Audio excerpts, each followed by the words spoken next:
and welcome back. I'm very happy today to be joined by Carrie-Anne Gibson and Patrick McGrath from TextHelp. TextHelp is a software company based over in Ireland, if I'm right. Absolutely, yep. So excuse the accents, but thank you for joining me here today. So TextHelp, we've got two softwares that we're using over here in the Middle East. Let's talk about the first one first. So the first one is Read&Write. I personally know of Read&Write. I've known it. I've been trained in it for about 7 or 8 years. So I've been a big advocate of TextHelp through those years, and it has helped many of my students. But for the purpose of the audience, can you tell us a bit about Read&Write and what benefit it would have to our students? Yeah, absolutely. Read&Write is essentially an app or a software toolbar that plugs into other learning environments. So to give you an example of that, if you're on the web and you're surfing a web page and you need some help with reading or writing or filling in a form on that web page, Read&Write brings up a set of tools that will support you in all areas of literacy. So as an example, it'll give you the ability to have that web page read aloud. It'll give you prediction if you happen to be doing some writing on that web page. It'll allow you to highlight some text on the page or even maybe simplify it and improve the accessibility. So Read&Write provides that set of tools that ways to really help support reading, writing, organization and study, whether it's on a web page, for example, in Google Chrome or Microsoft Edge, if it's in Google Docs or if it's in Microsoft Word. And so if you struggle to read and write, you just need that a little bit of extra help, no matter where you are and what age bracket you're in. Read&Write is there to support and help you with that. I think one of my favorite tools is the Pictionary, the inserting pictures into text. Tell us about that and how that helps students and why it's not a cheat. So you mean the picture dictionary itself? Yeah. Lisa? Yeah. I mean, so I talked about text to speech, I suppose, first there when we were talking about the toolbar, and that's what the toolbar is known for quite heavily. Text to speech, have things read aloud. But in order to help with comprehension, that's a really wonderful tool to have there to listen to words as they're read. But what we add on top of that is we add just a text dictionary as well. So you're listening to that passage read aloud, you come across a new word, new piece of vocabulary, and of course you could then get a dictionary definition and have that read aloud. But the feature you mentioned is picture dictionary. And so that means that it's not just a bit of flat text there. If you need something more descriptive about that particular word, you can click on the picture dictionary icon and you'll have a widget symbol produced for that. And on things like a Google Doc, that's great because you can actually drag that image right the way into the document and line it up with the word as well. So really good as a visual cue or prompt or as a sort of another explainer of that individual word. Yeah, I think the other tool I use a lot. Sorry, carry on. I was just going to say that, you know, they say like a picture speaks 1,000 words, and I think with the picture dictionary that really helps with that comprehension piece, especially for like any EAL learners where you're looking at homophones and they can actually see the image associated with the correct kind of version of that word. Definitely, because pictures are universal, right? They're not language dependent, so that really does help that. I think when I was teaching, one of my favorite tools was having the highlight ruler. So I could have a piece of text on my board, but then I could, with using the toolbar, overlay a highlighter line, which would move down the text. So if I was using bad practice and asking children to copy from the board, I could actually help them to track, but also whilst I was reading aloud, they could track the text as I was reading aloud. So that was another thing that I really liked as a teacher. So this isn't just a tool for our students to use. This is a tool that teachers can use to do differentiation, to plan their lessons, as well as to help students be independent in their reading and writing. Fabulous tool. And I was just going to say, Louise, in that screen mask tool as well, we noticed in periods of, say, in anything that was happening online, you can actually fully blank the screen or you can have a light overlay. So the light overlay is useful to help pupils with specific needs, but actually the solid overlay is really good for simple things like question and answer reveals on a board, as you say. Really, really flexible for both aspects of use. Right. Tell me about, because it's we can use this software in exams as well, can't we? I think you have a function where you can turn off all of the supporting functions and just have it in a exam mode, if you like. Tell us a little bit about that, because I think that is one of the key benefits too, especially our secondary colleagues. Yeah, there's a full exam mode in there, and exactly as you say. So the tools that would be considered to perhaps threatened sort of conditioned exam environments like the dictionary and the picture dictionary that could actually give support and an advantage perhaps to somebody in an exam scenario.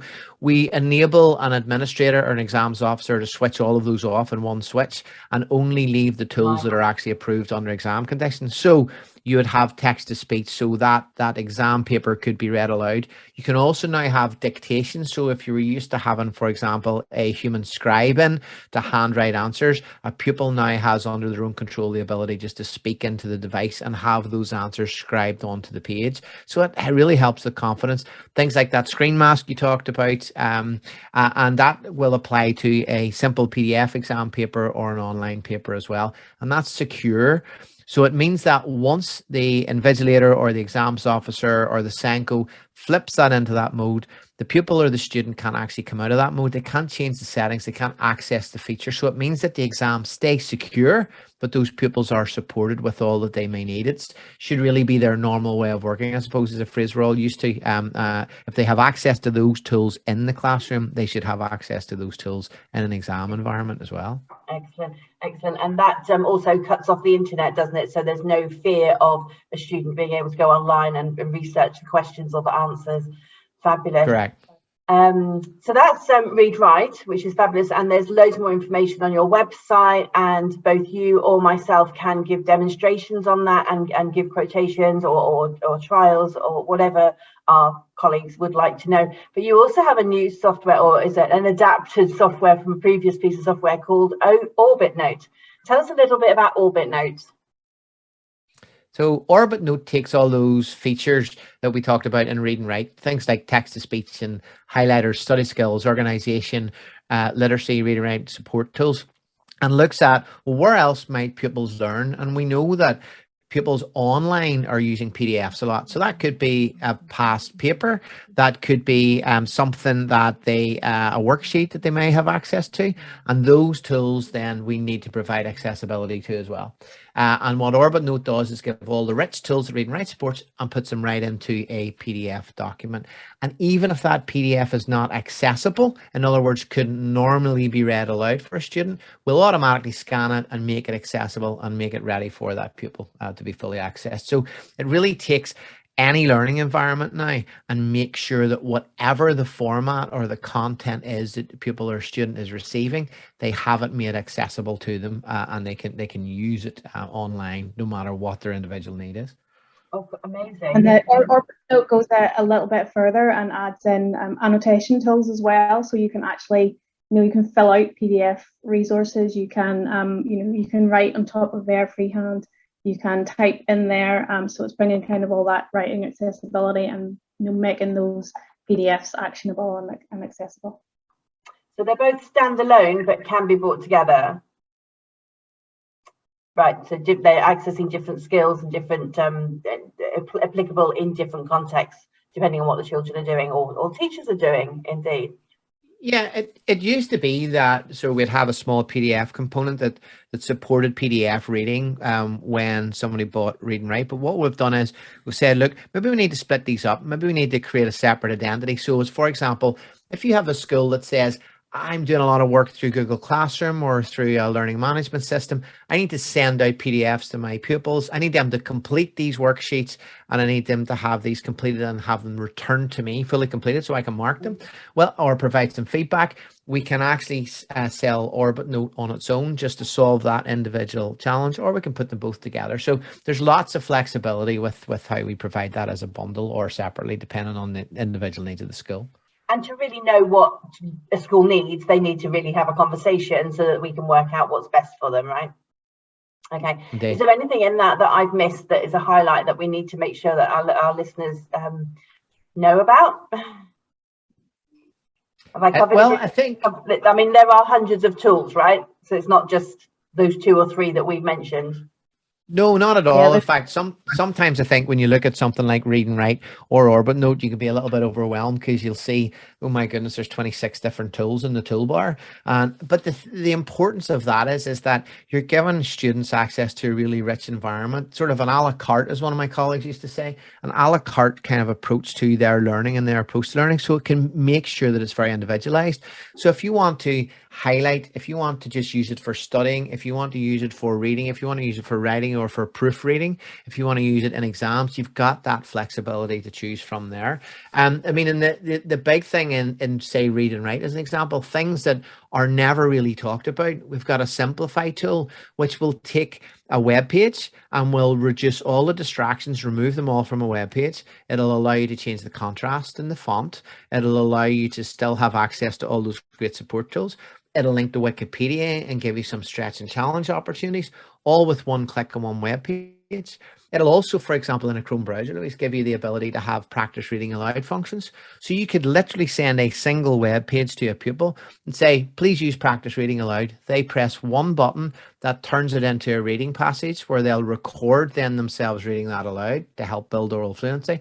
And in one button that can be returned back to the teacher for a quick thumbs up or a bit of feedback or a bit of extra grading. So there's all these kind of hidden things that are almost there that sometimes we don't talk about because we're all stuck talking about text to speech because we know how important that is. But there's all these rich features that really help stretch oral fluency, written fluency, and reading as well. Yeah, there's a couple of other great sort of feature tools in there as well. So the likes of the voice notes, so you can record some oral feedback, and that's great for students to use as well. They maybe struggle to write, but they can express themselves quite well verbally, and that's a great tool for them to use as well. Yeah, we see that quite a lot, especially at the moment, children able to speak but not to get it down. So this isn't just for our students who struggle with literacy, such as those with dyslexia or with dysgraphia. We're talking here about visual impairment, we're talking about hearing impairment. There's a whole spectrum of needs that are supported by this. So and would you say it's a software only to be used by children identified with additional needs, or would you put it into a classroom for everyone to use because it upskills everyone? I think, yeah, you know, we're probably well known, or at least I am sometimes well known for one of the phrases that we use a lot in TextHelp, and that's necessary for some and useful for all. I think that's a good rule of thumb to apply to the tools, where you could look at a pupil that lives with dyslexia or with ADHD, and you could say, here's some very specific tools that could support you. But even if you go with text to speech, well, you and I and Carrie-Anne can see immediately how that can support a dyslexic pupil. But actually a pupil who just happens to be studying for higher level exams and you just want them to listen to the questions a bit harder, or you want them to proof listen to their answers a bit more just to improve that examination technique, they don't have any identifiable need, but they can certainly benefit from the tools.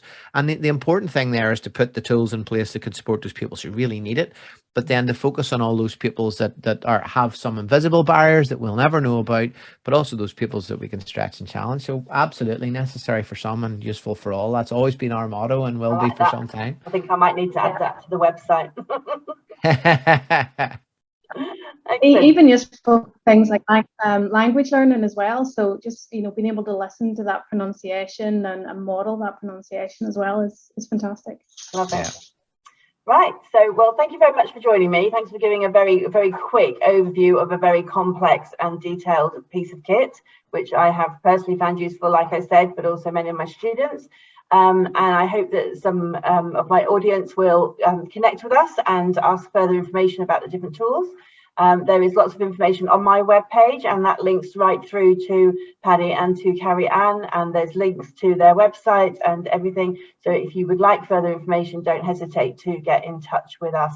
Thank you very much for joining me. Thanks for the opportunity, Louise. Much appreciated. Keep up the good work. Thank you, and we'll see you again soon. Maybe we'll do a training one in the future. Look forward to it. Okay, thank you very much. Thank you. Bye.